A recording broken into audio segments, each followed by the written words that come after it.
Anibonani molweni ndanamkela ku-SSTV ngesiXhosa. Abasebenzi bakwaDlamini ke guys ba-worried nge-podcast kaWewe ngoba ikhupha izigaxa zefemeli.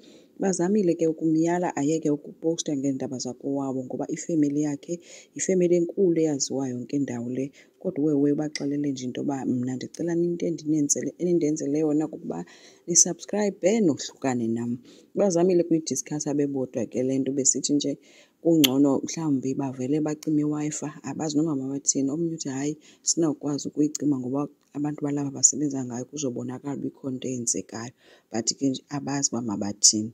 Unjengaye ke guys, yena ubonakale noPhetheni u-excited ngokuvula emgazini eXhopo.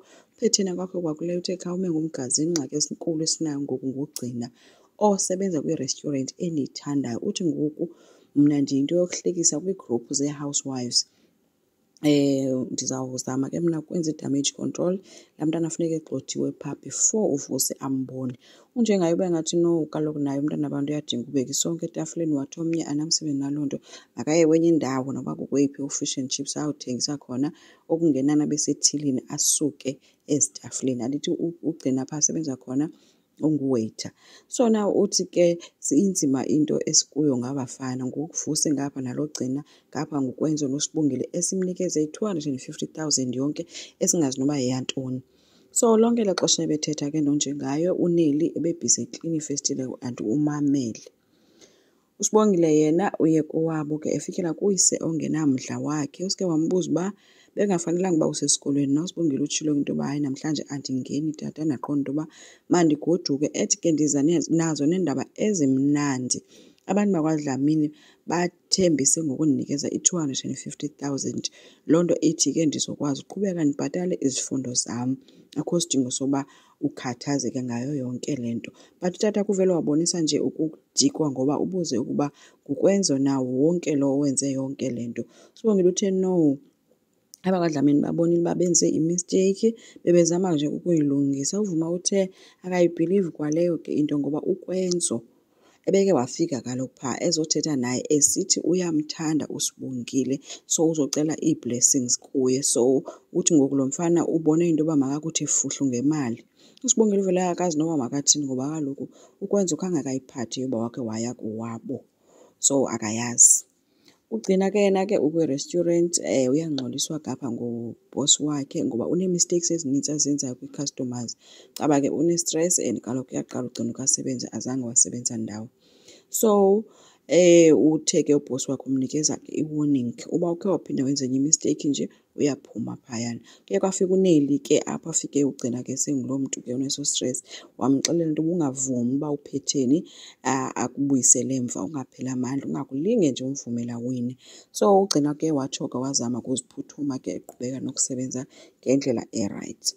Ukwenzo ke guys ubonakele ecela ke uyise uba ayosebenza emgazini, ethi nguye umntu oyaziyo laa ndawo. Unjengayo uvela wathi ulandela intokazi, etsho uSibongile ethi ndiyakubona.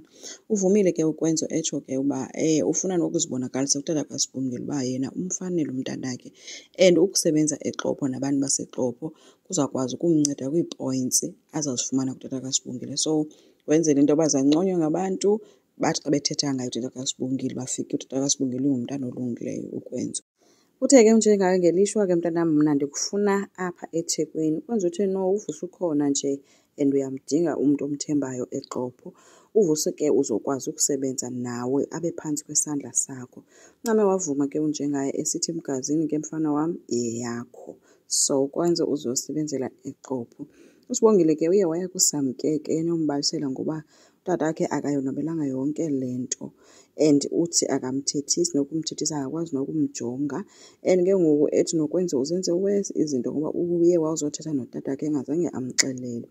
Kodwa ke uSamke uthe yena uyam-understand ukwenza uba ufuna ukwenza kanjani ngodidi, ufuna nje athi hambe. uSibongile uthi hayi ke uthi ufuna uthenjwa ngumntu orongo ngoba utatam akanalo ixesha lo-romantic. uSamke uthe ucela amnikeze ixesha uzothetha notatakhe.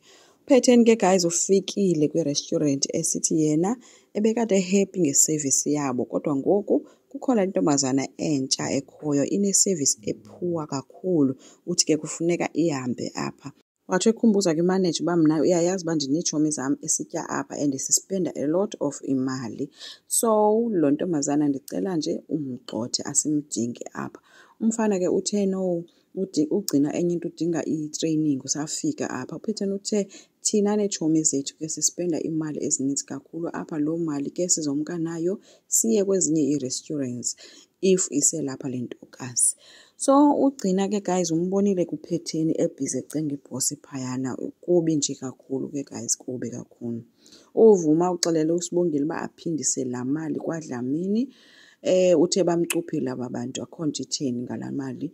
Bazomenza nje isigqila sabo ubomi bakhe bonke and akafunanga kuphikiswa ke, uthe nje makayiphindise. Usengxakini ke guys uSibongile. Utatakhe ngapha uyafuna bafunde kodwa akanayo imali yokumsa esikolweni, iyavela akafuna ayisebenzise. Enkosi, ngicela siqhubeke, subscribe, silike, singakhomenta futhi. Bye.